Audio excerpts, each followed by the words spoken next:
I think it's about making choices that are going to serve you, right? I think it's about making choices that will be aligned with the betterment of your future. So, I think it's one of those things where, there's influence, but consider the choices you're making. It's not really a matter of cancel culture. It's more so like, okay, is the choices I'm making today, is the stuff I'm creating today, is this in alignment with who I see myself becoming in the future? Or is this a hindrance? Is this going to be a hindrance to the person that I want to become in the future?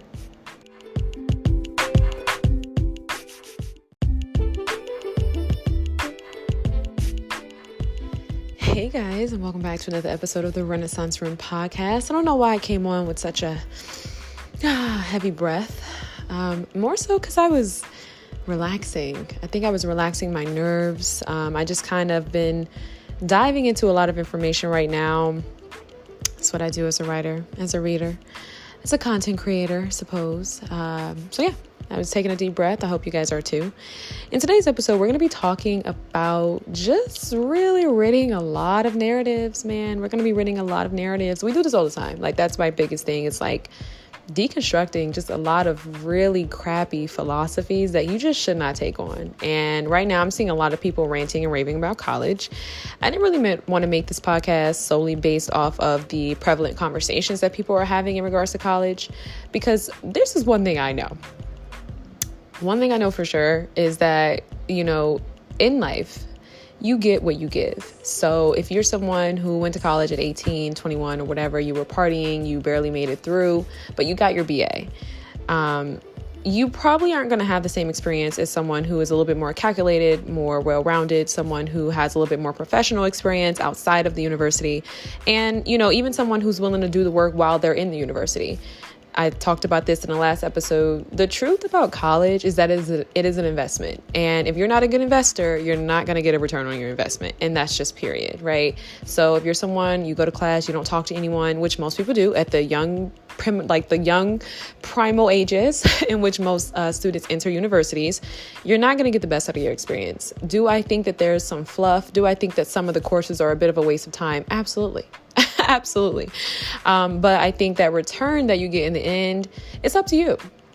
And I kind of wanted to sit and just talk about something that I've kind of just been talking about up until this point, which has really just kind of been ridding people of this victim mentality in regards to Blackness. I don't care what anybody says. People try to say, being a Black person, we can't have a victim mentality. And y'all know, like last month, and even still to this day, like I empathize greatly with Black people. Like I'm very much aware of the systemic oppression. I'm aware of the racial tensions. I'm aware of conservative states.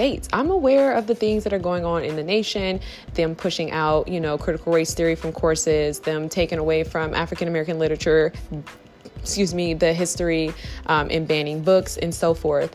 And I'm here to tell you that you can order books online. You can go to your local bookstore. You can find books.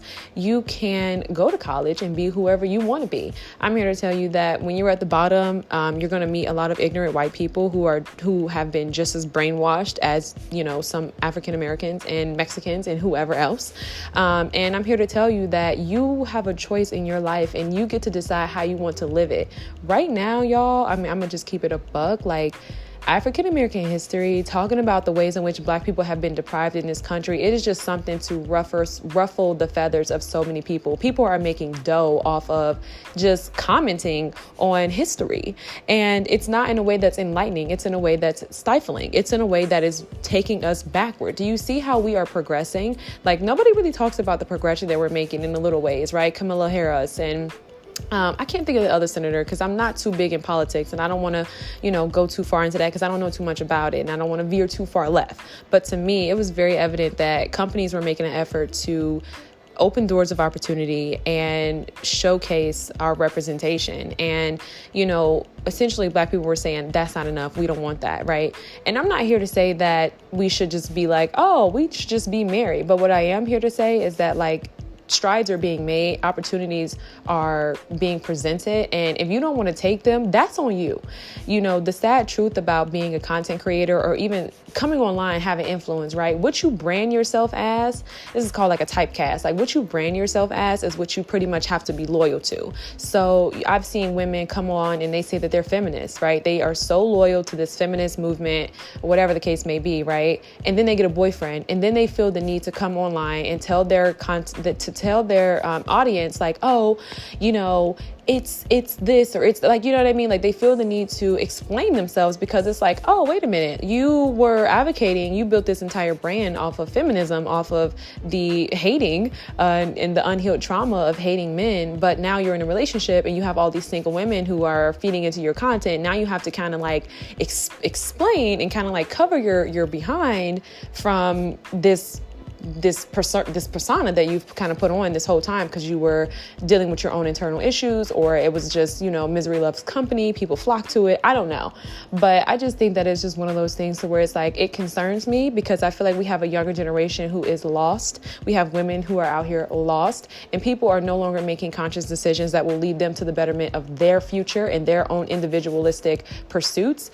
You know, right now it's one of those things to where the world has a very interesting way, especially with propaganda, especially with social media, especially with mass content creation, and telling people what their lives should be like. If you're a woman, if you're a Black woman, you should fall into this path. If you're a white woman, you should fall into this path. Like, and it's just insane to me.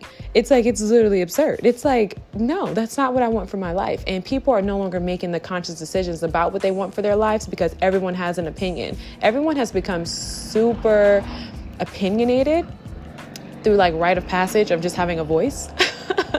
You know, my thing was like, I want to try to give a voice to the voiceless. Like, that was my thing. Like, I'm always rooting for the underdogs. You know, that's just me. And sometimes the commentary that I have, I really try to just aim to share the truth. You know, I try to aim to share the truth.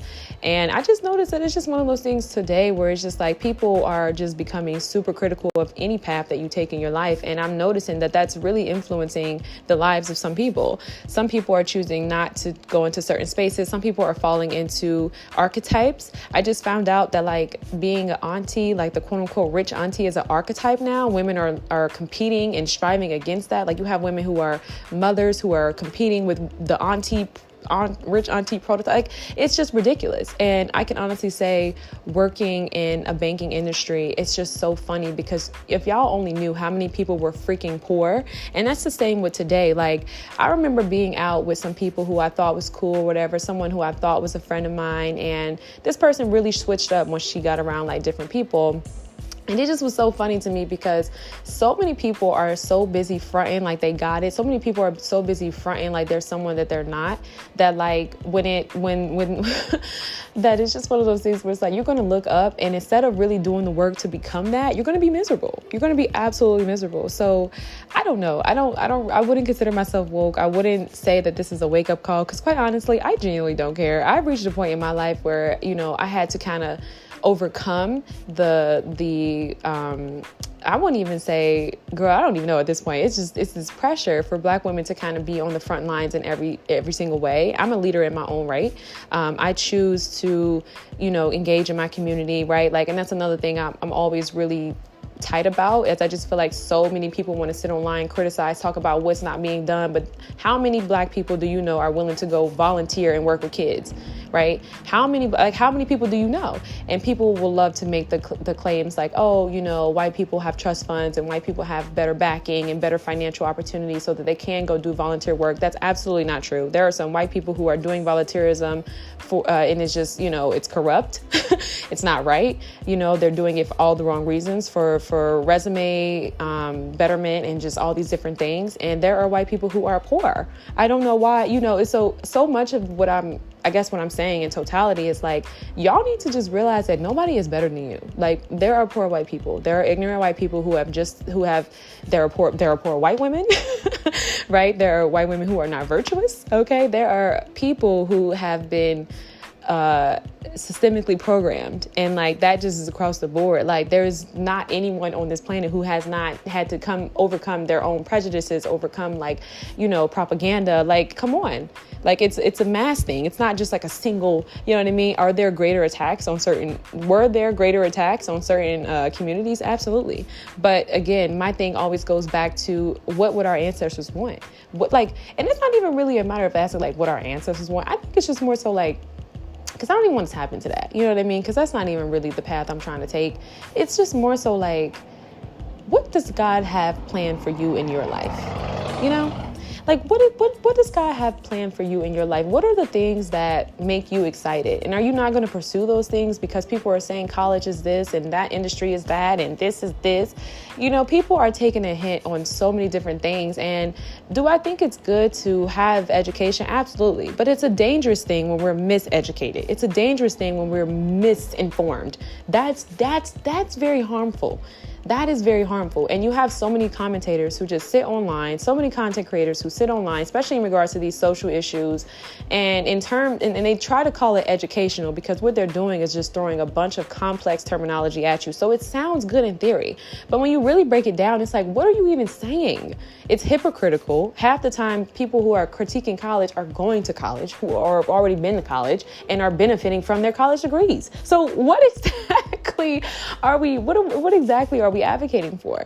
And I just think that in a weird psychological way, I'm starting to feel like, and maybe this is a theory, but I'm starting to kind of feel like, are Black people at this point, are we holding each other back with these narratives? Is this nothing more than just like a mass agenda and within our own community of like a mass assassination on the progression of Black people? Because we're progressing and yet we're rebuttaling, right? Like we're fighting against the progression. And so I'm just confused. I'm not exactly sure what more people who come online and talk about system and what is not being done, what more do y'all want them to do? You know what I mean? People talk about the youth, but are you willing to go work at a nonprofit? Are you willing to go and work with the kids in the community center? Are you willing to go and do the work? No. And you know what? The Black people who are doing the work, they're not getting the praise. They're not getting the podcast. No one is talking to them, asking them how fulfilling the work is, how, wholesome the work is, how they can see the progression with the other white community members who are also sacrificing their, I'm not going to say it is a bit of a sacrifice because sometimes it is a pay gap, right? Like, so it's just like, I just don't really know. I think that it's too much commentary and not enough reality. It's too many opinions. It's not enough reality. It's not enough experience. You know what I mean? It's just not. And, people try to tell you like with college, like if someone has a degree, I notice people gravitate more towards their content. That is something that is deemed like credible. But I can tell you one of the things that I know for sure is that it's life experience. Experience is credible. Nobody cares about your degree. That's why people graduate and they don't get jobs. It's not the system. You don't have any experience. Nobody's going to hire you. Okay, and so what? So what? You got a degree. Okay, and what? College has a way like junior year, senior year, you get internships. But the truth is that you got to be working. You have to be working. You got to be working the whole time. Right? It's what you do inside of the institution as well as what you do outside of the institution. That's the investment. That's how you're going to get a return on your investment. And most college kids did not do that. Most people did not do that. That's why they get out and they try to tell you it's this and it's that. Are we noticing the difference in regards to men? Yes. And you know what it is? I know two people right now who can go to college for free because they have a mother who works at the university. And do you know they're not going to go. They're not going to go. And you know why they're probably not going to go? Because it's a mass agenda of college graduates who clearly don't understand the investment of college, which is fair because you don't. How can you? Who told you at 18, look, you want to be working outside. You want to be doing 2 jobs. You want to be talking to your professors. You want to be doing, like, who told you that? Nobody told you that. You didn't know that until you got out. And now it's like, oh, dang, I don't have this experience. Let me go and talk crap about my crappy experience. You see what I'm saying? So it's miseducation. It's miseducation. So yeah, I know, and I'm sure that there are so many other kids who have the opportunity to go to school. People who have scholarships, people who and they give it up. You know why? Because you have people who look like them sitting online telling them that it's a waste of time. Now, I too fell into this trap. Now, I'm not going to be hypocritical now. I fell into this trap. I questioned whether or not it was a scam because for me, I had did so much work outside of the university. I wasn't really sure if there was anything that the university could offer me outside of social status, right? Outside of social, like, opportunity, you know what I mean? Like what a degree can count, you know what I mean? Like it's more so like that accolade. I wasn't sure if the accolade was really worth it because I had already been doing so much work ever since, you know what I mean? So for me, it's important for me to kind of say that because I feel like my experiences was different. So it's like I wasn't just in the wind doing nothing. You know, I've been like putting in work outside of the university. So going back to the university, I was like, wow, is this something that can benefit me? Because I already have my, you know what I mean? Me reading, me having my experiences in life. I already have certain paradigms that I feel like the university can possibly stifle, right? Because a lot of times grading systems, right? You know, teachers, they want work a certain way, textbooks a certain way. And I'm already kind of like, my thought process is different. You know, I'm already outside of this is this textbook, these are the answers, right? I'm more so in a liberated sense of like enlightenment and critical thinking, like, you know what I mean? And those are just skills you don't really get from the institution per se, right? So it's like, for me, I questioned at this state and age in my life, do I want to go back and get this degree? Because I was like, I was already 10 steps ahead. That is a unique experience. That is an exception to the rule.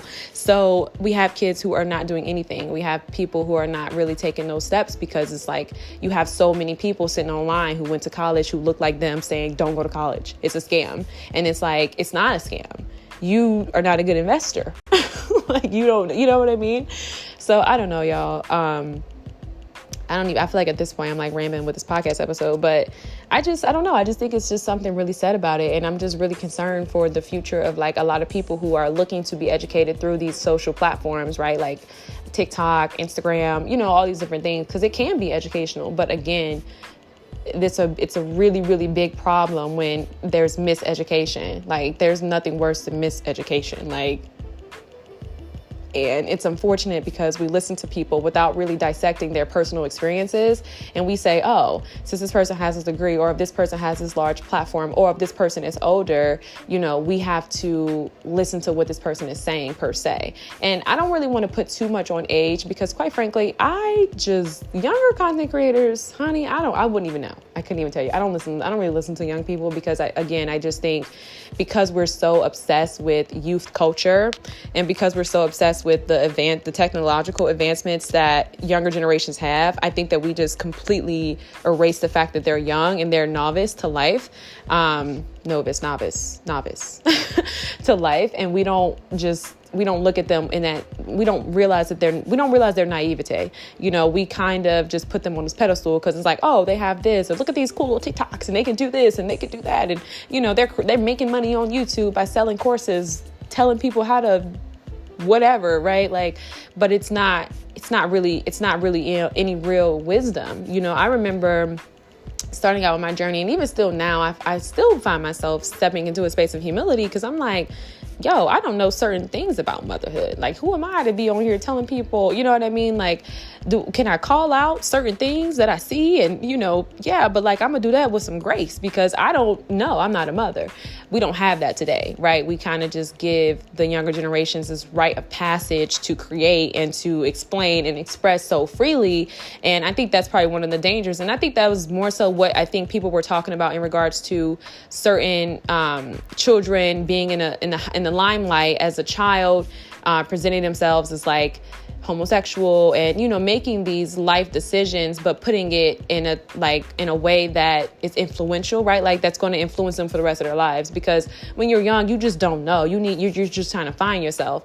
And so that's why I was advocating against homosexuality being something that is impressed upon children, because you don't know who you are. You're just trying to figure it out.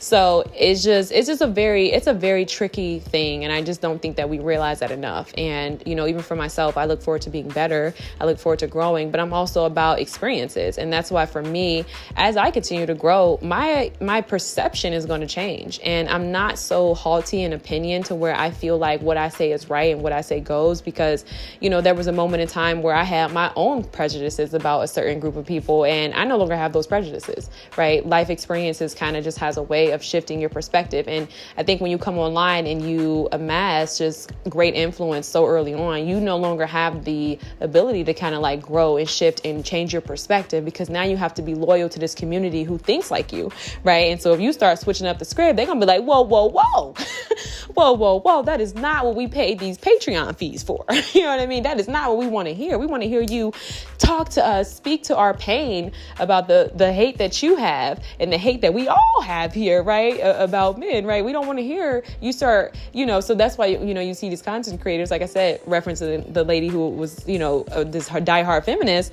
coming out trying to do like let me explain, what's going on here, because now she's in a relationship. So it's like, you just want to be mindful of that. And I think that kind of goes back to too, like not really looking to grow too soon. I know for me, I love work. I love working. It's just, I don't know. I just do, and maybe because I find what I do to be enjoyable, but I think for me, it's more so like my own personal intellectual stimulation. I like being able to use my brain. I like being able to analyze, and that's just me. I don't know. I just love it. Right.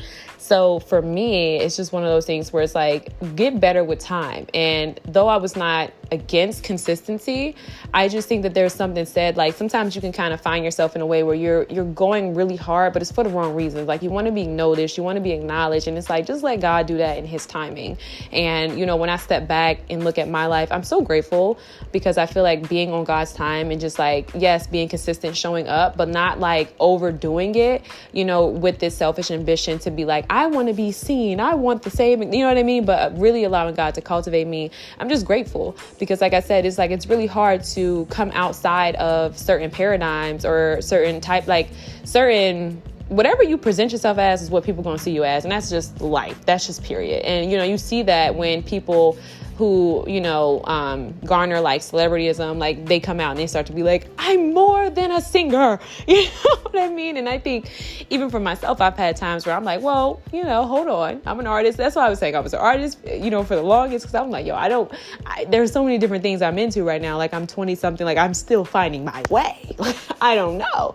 And even still, I think that that's just kind of what 20s is about. Like, it's like you're just finding your way. You're trying new things, things are shifting and so forth. And so for me, it's just one of those things where it's like, we just kind of got to be mindful of that. And you just want to be grateful that you don't grow too fast, because those are some of the hiccups you'll have.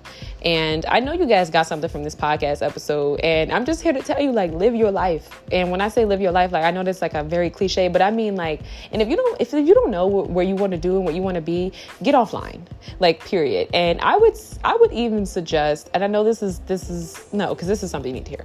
I would suggest get off of socials. Like, if you're not making money on social media, like, it's just no point in being on social media. Like, me personally, that's where the mindset came in for me, when I just kind of started to realize that there was just a lot of bad vibes. Like, I just felt like people who either don't like you or, you guys had some disagreements and so forth. But they follow you and like, see, you know what I mean? Like, to me, I just think those type of interactions are so disingenuous, and it's just very disruptive to my spirit. So like, I just kind of had to tap out. And people have a very weird way of, like, again, we talked about that in Envy, the podcast episode, Envy.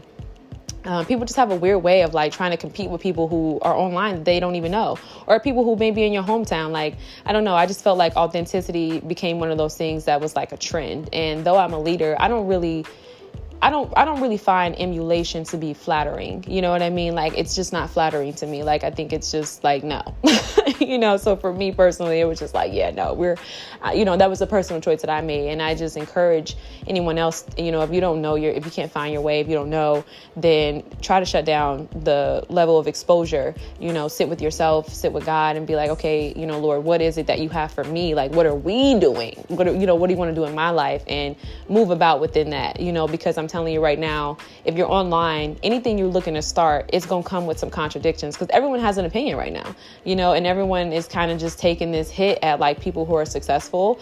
And it's just weird. It's just very weird. It's like, people who, join certain organizations or whatever, it's like people are kind of looking at that now, like, these people are, you know what I mean? And it's just like, whoa, like, that's not really, that's just that's a tough thing, especially when you're trying to find yourself. So yeah. And, if you are doing your thing, I would definitely encourage you to just be 10 toes, stay rooted in, like, what you're doing, and stay on your own path. Like, if me being a nonprofit founder, I don't listen to people who talk about nonprofits in a negative way. Like, I just don't, you know what I mean? Because I don't care. And I think it's one of those things where it's like, if you immerse yourself in that and you're, you know, while you're young and impressionable, right? Because we're young and we're still figuring it out. You'll find yourself stifled, you know, you'll find yourself like, dang, like, what do I do? You know, so it's like, get with God, tune out the noise. Peace.